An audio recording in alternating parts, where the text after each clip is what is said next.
we can't turn our back and say that violence in films Well, or then you should anything talk that to we Jamie Foxx. do doesn't have a Then source you of should talk to influence. Jamie Foxx about that. Have you ever said it? No, sir. Try it. I don't like to say it. Try it. Really? Seriously? We're not gonna have this conversation unless you say it. Black History Month you find Ridiculous. why? You're gonna relegate my history to a month? So why did he need a black director? Could a white director not have It's not produced this color, work? it's culture. Wow. These actors aren't afraid to break the rules. Let's look at a few moments where these famous actors took down woke reporters with savage comebacks. First, let's look at the first juicy story. Matthew McConaughey. Happy to be in his box. Got to sit behind his parents, which was really awesome to see them when he brings them up Isn't he and an where they started. anti-vaxxer? I believe An anti-vaxxer? I believe so, yeah. I want to applaud you for being so outspoken against violence and gun violence in particular. And you're a Texan, and you spoke so passionately at the White House last year in the wake of that shooting at Robb Elementary. This guy knows something about standing up for his values, even when the industry tries to shut him down. During a speech, he boldly declared that we need to focus on mental health, education, and responsible gun ownership. But when a certain talk show host, Joy Behar, tries to label him as anti-gun, he's not having it. Political offices in your future? Can you see that? If it's where I would deem myself to be most useful, Yeah. yes. Do you think you could get elected in Texas being anti-gun? Do I think I could get elected in Texas being anti-gun? One thing about if me in politics is to give you a direct statement right there is playing a game that I'm not interested in playing. Okay, To don't- give you a don't do direct it. statement Don't right do there. it. Next up, the one and only Quentin Tarantino. And that's why, is that why you think people like watching violent movies? People who are not violent people or twisted people in any way, but why it's okay to go into a movie and enjoy the violence? Yeah, well, it's a movie. It's a fantasy. It's a fantasy. It's not real life. It's a fantasy. You go and you watch a kung fu movie, and one guy takes on 100 people in a restaurant. That's fun. But why are you so sure that there's no link between enjoying movie violence and enjoying real violence?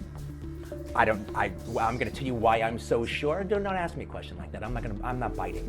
I refuse your question. Why? Because I refuse your question. I'm not your slave and you're not my master. Most of the interview is going smoothly, but then the reporter starts straying off course, clearly trying to bait Tarantino into saying something controversial. I'm asking you interesting questions. And I'm saying I refuse. Okay, well, no, I was just asking you why. That's fine. But you see, Jamie Foxx has said we can't turn our back and say that violence in films Well, or then you should anything talk that to we Jamie do Foxx. doesn't have a Then source you of should talk to influence. Jamie Foxx about that. And I think he's actually here, so you can. I'd love to, but I mean, it's interesting that you have a different view, and I'm just trying to explore.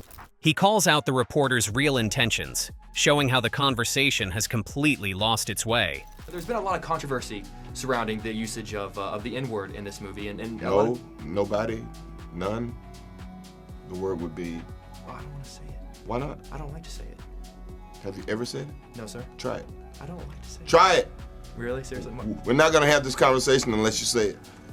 Jackson ain't having any of that nonsense.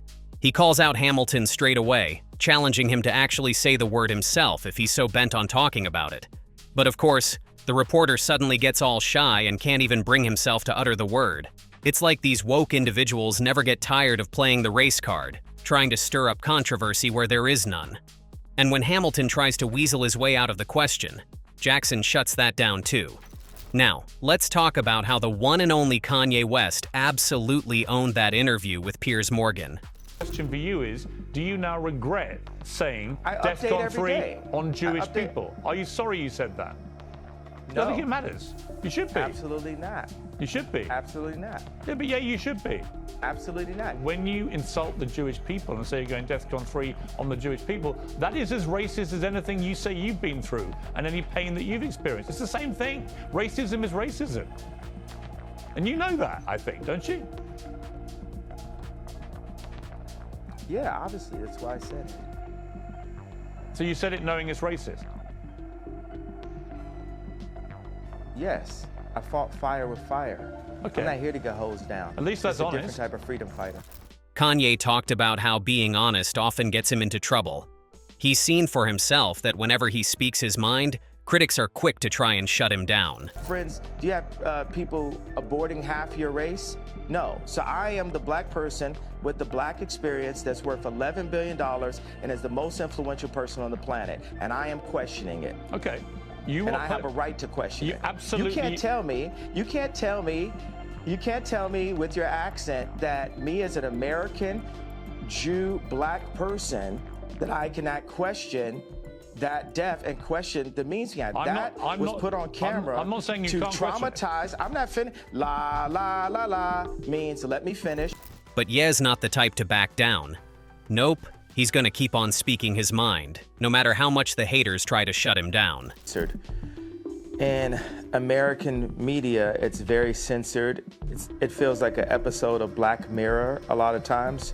So I've put myself across the line, the point of no return, saying, hey, I know they're gonna say whatever they want about me.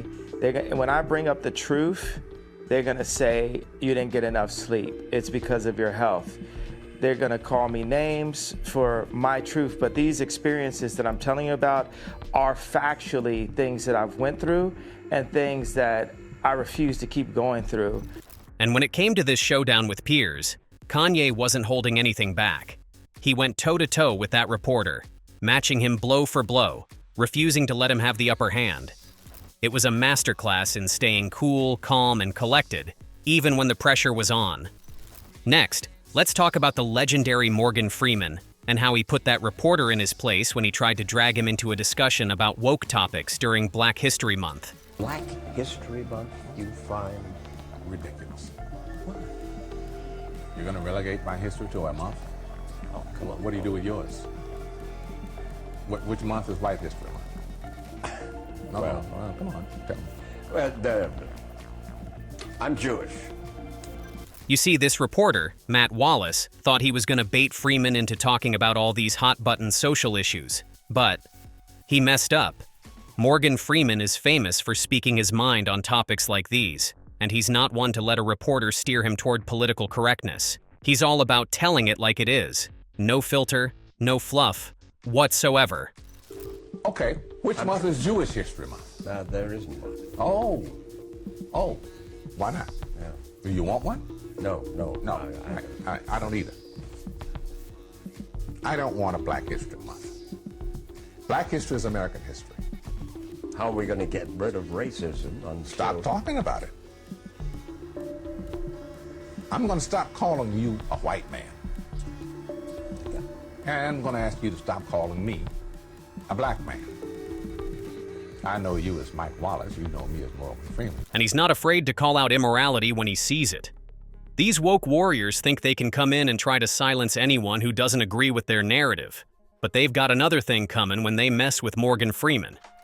Next up, we have Kurt Russell and his strong opinions on gun control. Some controls, what? So the people who want to defend themselves can't? No, not so you can't. Just so the idiots can't get a hold of them. Do you really believe they're not going to? Are you serious about that? Are you seriously? What good will that? Oh my God! You and I just disagree. To start, Russell doesn't really understand the gun control debate. To him, it's all ridiculous, and he thinks anyone in favor of strict gun laws is out of their mind. I don't understand the concepts of conversation of the gun culture. We've lived with guns since, what, the 7th century or something? I don't know. We all know that right now. Guns is a trope. It's it's not a trope. It's a totem. It's a metaphor that disenfranchised white guys need. It makes them feel good because they're being. You can say what you want. I don't agree with that. So it's not my thing. But it's statistically. Well, you can look. If you think gun control or something like that is going to change a terrorist point of view, I think you're out of your mind. I think anybody is. I think it's absolutely insane. Russell even took his gun control views straight to The View, where the hosts tried to bait him into talking about it again. But these woke warriors weren't about to catch him off guard. You made some headlines for saying that you felt gun control laws wouldn't deter terrorists. Explain to folks. Well, these are these things where, first of all, I was in a situation. We do what we call a dog and pony. Right. We're out doing the dog and pony selling a picture. And you get sometimes you get what you feel is slightly ambushed by somebody who's really got an agenda, and that's sort of, I think that's my opinion of what happened to me the other day. Nope. Russell had already made headlines for shutting down another interviewer on the same topic, so the hosts knew they had to tread carefully. These woke Hollywood reporters might think they can corner these famous actors with their loaded questions, but they've clearly met their match in Kurt Russell. He's not afraid to call out the nonsense, whether it's with sharp comebacks or just flat-out refusing to play along. At the end of the day, even in the glitz and glamour of Hollywood, being real and speaking your mind still matters. Lastly, let's talk about the time when the one and only Denzel Washington absolutely shut down that woke reporter who tried to accuse him of being racist. This is some classic Denzel right here. So why did he need a black director? Could a white director not have It's not produced this color, work? it's culture. Explain the difference, because I think we're in a Steven space Spielberg did Schindler's List. Right now. Martin Scorsese did Goodfellas, right? Steven Spielberg could direct Goodfellas. Martin Scorsese probably could have done a good job with Schindler's List, but they're cultural differences. So this reporter, Karen Hunter, tries to stir up some drama by asking Denzel why he didn't get a white director for his film, Fences. Now, her question may have seemed straightforward on the surface, but you could practically smell the woke agenda oozing out of it. But Denzel, he's not about to play these games. He seizes the moment and drops some serious knowledge on this reporter, schooling her on the cultural differences between black and white folks. He's talking about things like the smell of a hot comb on a Sunday morning, stuff that this reporter clearly has no clue about. And the way he does it? Ah, pure gold. At the premiere of Fences, he had another journalist trying to steer the conversation into woke territory, but Denzel shut that down too. I want to just ask you, though, about the issue of race relations, because the film touches upon that. Right now, under President Obama, over the last 8 years, in your mind, have race relations improved under his leadership? Race relationships have to do with race relationships. You're white or whatever you are, I'm black or whatever I am. We're standing here talking now. That's how we get things done. You can't legislate love.